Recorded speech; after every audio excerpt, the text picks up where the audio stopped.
আমাদের প্রমাণ করতে হবে ওই ধর্মের চেয়ে আমার ধর্মটা অনেক বড়, অনেক ভাস্ট। কোনো প্রয়োজন নেই।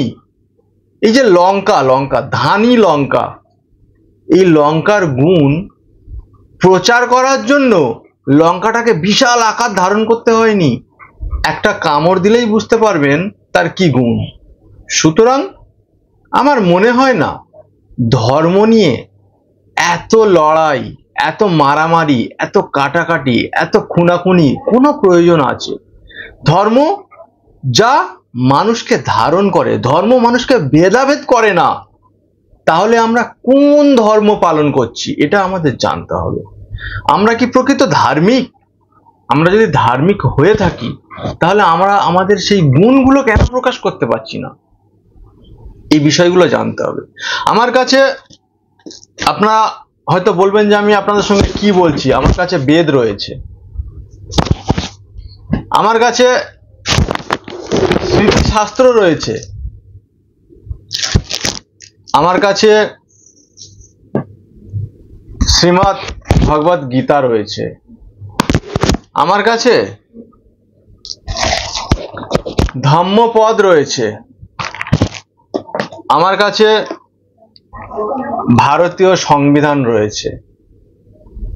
তাহলে আমরা যদি এই গ্রন্থগুলো পড়ে থাকি, এই গ্রন্থের জ্ঞানগুলো মানুষের মধ্যে তুলতে পারি, এই গ্রন্থ পড়ে আমরা কি কোনো জ্ঞান সঞ্চয় করছি এটা জানতে হবে। যে সমস্ত ধর্মগুরুরা কীর্তনের নামে, ভাগবত পাঠের নামে বিভিন্ন আসরে গিয়ে তারা তাদের জ্ঞান দিচ্ছেন, তারা কিন্তু তাদের নিজের মতামত প্রকাশ করার চেষ্টা করছেন যে তুমি আমার দলে আসো।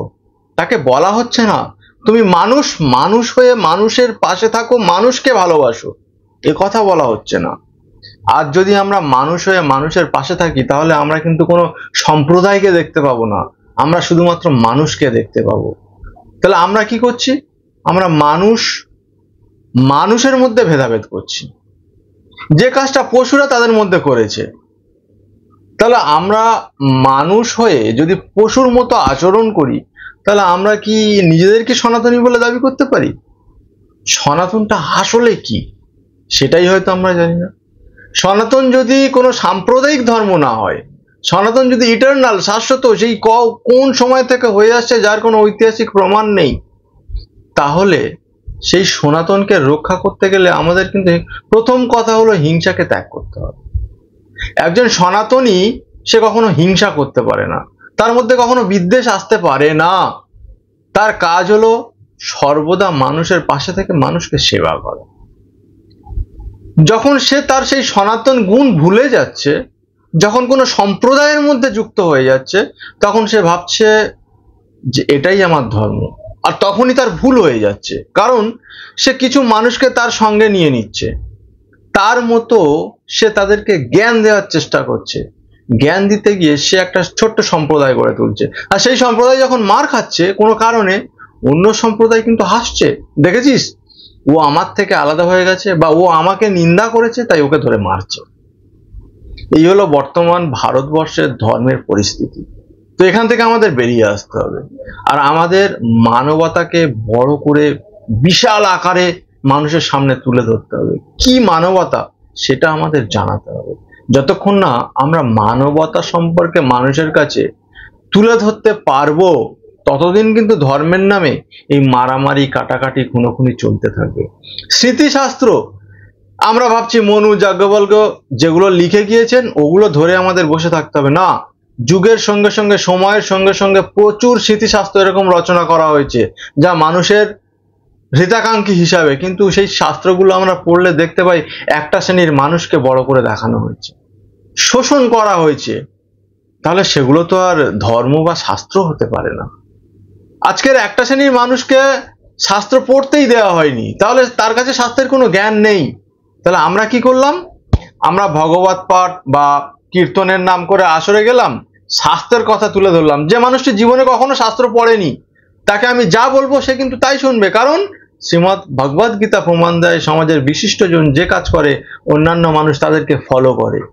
তাহলে যখনই তারা তাদেরকে ফলো করতে যাচ্ছে, তারা তাদের দেওয়া জ্ঞান নিয়ে তারা কিন্তু বিভিন্ন সম্প্রদায়ে ভাগ হয়ে যাচ্ছে, আর এই সম্প্রদায়ে ভাগ হওয়ার কারণেই আজকের আমাদের মধ্যে এই যে বিবাদ সৃষ্টি হচ্ছে, আজকের ভাগবত পাঠক মার খেলেন, আগামী কাল হয়তো কোনো কীর্তন গায়ক মার খাবেন, তো এটা তো কোনো ধর্ম নয়।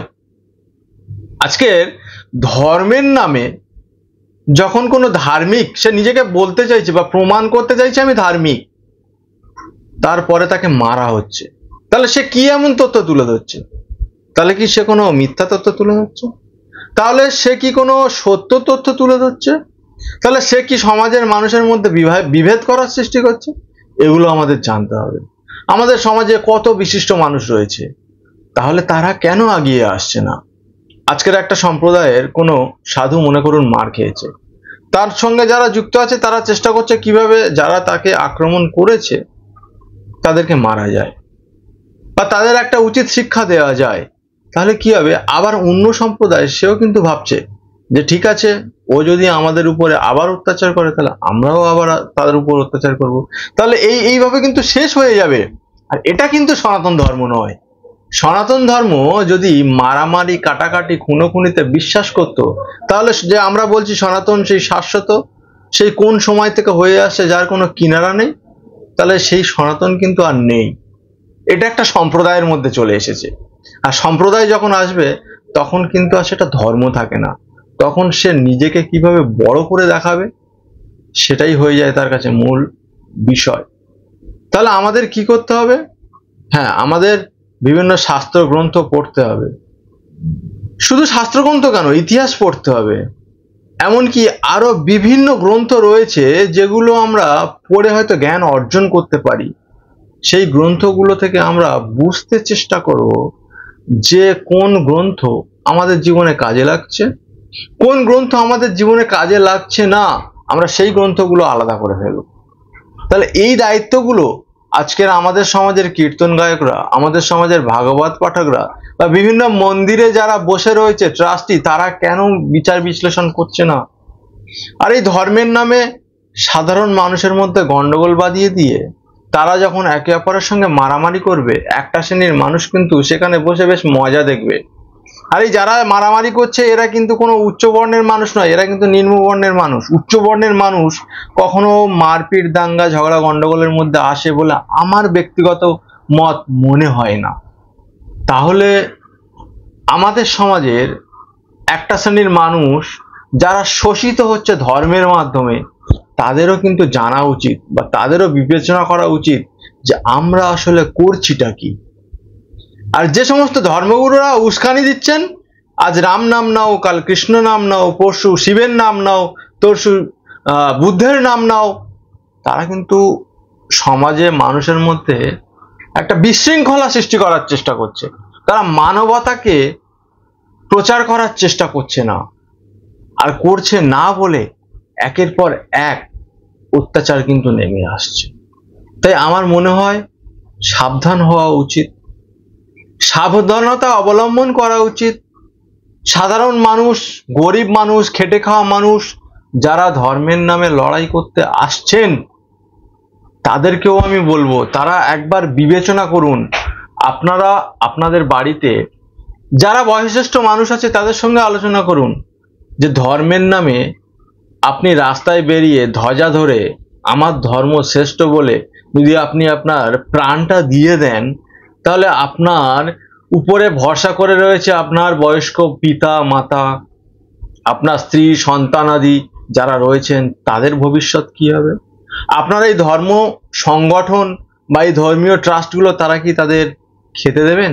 তারা কি তাদের পড়ার ব্যবস্থা করে দেবেন? হয়তো দেবেন 10 দিন, 15 দিন, 1 মাস, তারপর কিন্তু তাদের বলবেন এবার তোমরা তোমাদের মতো করে শুরু করো, আমরা আর পারছি না। কিন্তু তাহলে এটাও আমাদের ভাবা উচিত। আমরা যতক্ষণ না এই বিষয়গুলো পর্যালোচনা করব, আমরা কিন্তু একের পর এক মিসগাইড, অর্থাৎ কোনো একটা মানুষ সে ধর্মের ধ্বজাধারী হয়ে যখন আমাকে বলছে তুমি আমার সঙ্গে এসো, আমার উপর প্রতিবাদ হচ্ছে, তোমাকে প্রতিবাদ করতে হবে, তখন তাকে মনে রাখতে হবে যে আমরা কি সঠিক পন্থা অবলম্বন করছি।